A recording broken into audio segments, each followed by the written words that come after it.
மாண்புமிகு உறுப்பினர் நயனா நாகேந்திரன் அவர்கள்.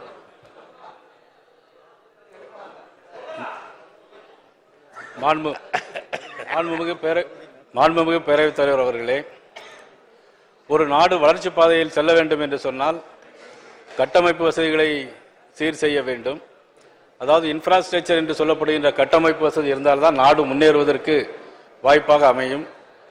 அந்த வகையில் மாண்புமிகு முதலமைச்சர் அவர்கள் கொண்டு வந்த அறிவிப்பை நான் வரவேற்பதோடு, இந்த கிராம சாலைகள் திட்டத்தை பொறுத்த மட்டிலும் நமது மாண்புமிகு சட்டமன்ற உறுப்பினர் சொன்னதைப் போல சில கிராமங்கள் துண்டிக்கப்பட்டிருக்கிறது, வயல்வெளிகளில் இருக்கிறது. ஆக அதுகளுக்கு 2 பக்கம் தடுப்பு சுவர் கட்டினால்தான் அந்த ரோடு, அந்த சாலை அடுத்த 5 ஆண்டுகளுக்கு அது ஒரு தரமாக இருக்கும். ஆகவே அந்த மாதிரி கிராமங்களுக்கு, உதாரணமாக என்ற திருநெல்வேலி தொகுதியில் பாப்பாக்குடி ஒன்றியத்தில் சங்கரன் திரடுங்கிற ஒரு கிராமம், அது 2 பக்கம் வயல்வெளி இருக்கு, ஒரு 1 கிலோமீட்டர் தூரம் தான் இருக்கும். அந்த மாதிரி இடங்களுக்கு தடுப்பு சுவர் கட்டி அந்த சாலையை போட்டால் அது உறுதியாக இருக்கும். அதற்கு ஒரு தனி இது ஏற்பாடு செய்ய வேண்டும் என்பதை நான், ஏன்னா சாலை போடும்போது ரோடு மட்டும் தான் போடுவோம், எங்களுக்கு இதில் ப்ரொவிஷன் இல்லை அப்படின்னு அதிகாரிகள் சொல்லிவிடுவாங்க. அதே மாதிரி சட்டமன்ற உறுப்பினர்கள் சொன்னது மாதிரி என்னன்னா, அந்த அதிகாரிகள் இந்தந்த இடத்த அவங்க இஷ்டத்துக்கு எடுத்துட்டு அதுக்கப்புறம் டெண்டர் விடும்போது அது விட்ட பிறகு சாலைகள் போடும்போது எங்கள்கிட்ட நீங்கள் துவக்கி வாங்க அப்படின்னு சொல்றாங்க. அவங்களுக்கு எந்த சாலைகள் முக்கியம், எதை போடணும் அப்படிங்கிறத சட்டமன்ற உறுப்பினர்களை கலந்து பேசி, ஆக நாங்கள் நிறைய மனுக்களை தர்றோம் அமைச்சர்களுக்கு. அமைச்சர்கள், ஊர அமைச்சர்கள் நிறைய மனுக்கள் கொடுத்துருக்கேன். மானூர் ஒன்றியத்தில் நிறைய சாலைகள் போட வேண்டியிருக்கு, பாப்பாக்குடி ஒன்றியத்தில் நிறைய சாலைகள் போட வேண்டியிருக்கு. ஆக அந்த முதலமைச்சர் அந்த திட்டத்தில் எங்கள் பாப்பாக்குடி ஒன்றியம், மானூர் ஒன்றியத்தில் உள்ள அனைத்து சாலைகளையும் முன்னுரிமை கொடுத்து அதற்கு போடுமாறு கேட்டு, தடுப்பு சுவர் அமைத்து போடுமாறு கேட்டு, அந்த அதிகாரிகள் சட்டமன்ற உறுப்பினர்களை அழைத்து பேசி எந்தெந்த இடத்திற்கு போட வேண்டும் என்பதை கலந்து பேசி முடிவெடுக்குமாறு இந்த வாய்ப்பினை பயன்படுத்தி கேட்டுக்கொண்டு வரவேற்று அமைகிறேன். நன்றி, வணக்கம். மாண்புமிகு உறுப்பினர் ஜி.கே. மணி அவர்கள்.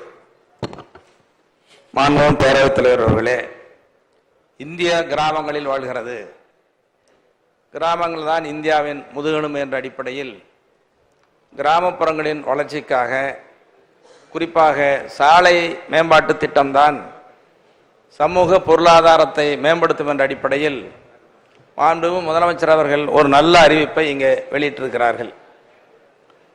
இந்த அறிவிப்பின் அடிப்படையில் அதிகாரிகளை அணுகிற பொழுது இந்த சாலைகள் புனரமைக்கப்படவில்லை, இந்த கிராமங்களுக்கு இதுவரை சாலையே இல்லை என்று அவர்களை கேட்கிற நேரத்தில் அதிகாரிகள் சொல்லுவது, சாலைகளை சேர்ப்பதற்கு இணையத்தில் பதிவு செய்ய வேண்டும்.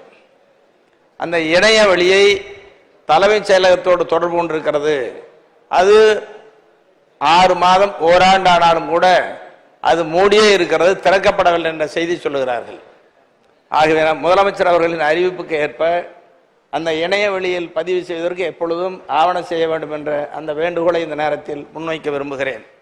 அதே நேரத்தில் கடந்த நாடாளுமன்ற தேர்தலிலே கூட பல கிராமங்களுக்கு இதுவரை எங்கள் கிராமங்களுக்கு சாலையே இல்லை, போடப்பட வேண்டும் என்று கோரிக்கை வைத்து அது அங்கே பல இடங்களில் தேர்தல் புறக்கணிப்பெல்லாம் நடத்தப்பட்டது.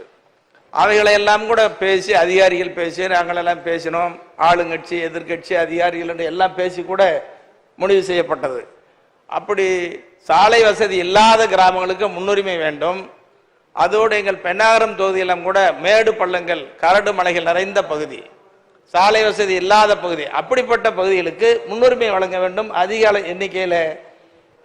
எண்ணிக்கையிலான கிலோமீட்டர் தொலைவிற்கு சாலை மேம்படுத்த வேண்டும் என்று கேட்டுக்கொள்கிற அதே வேளையில் இங்கே சட்டமன்ற உறுப்பினர்கள் எல்லாம் சொன்னதை போல சட்டமன்ற உறுப்பினர் பரிந்துரை என்பது மிக மிக முக்கியமானது. அப்படி சட்டமன்ற உறுப்பினர்கள் நீங்கள் கேட்கிறீர்களோ இல்லையோ அவர்கள் பரிந்துரையாவது ஏற்றுக்கொள்வதற்கு அதிகாரிகளுக்கு நல்ல மனது வர நீங்கள் அறிவுறுத்த வேண்டும் என்ற வேண்டுகோளை வைத்து அமர்கிறேன்.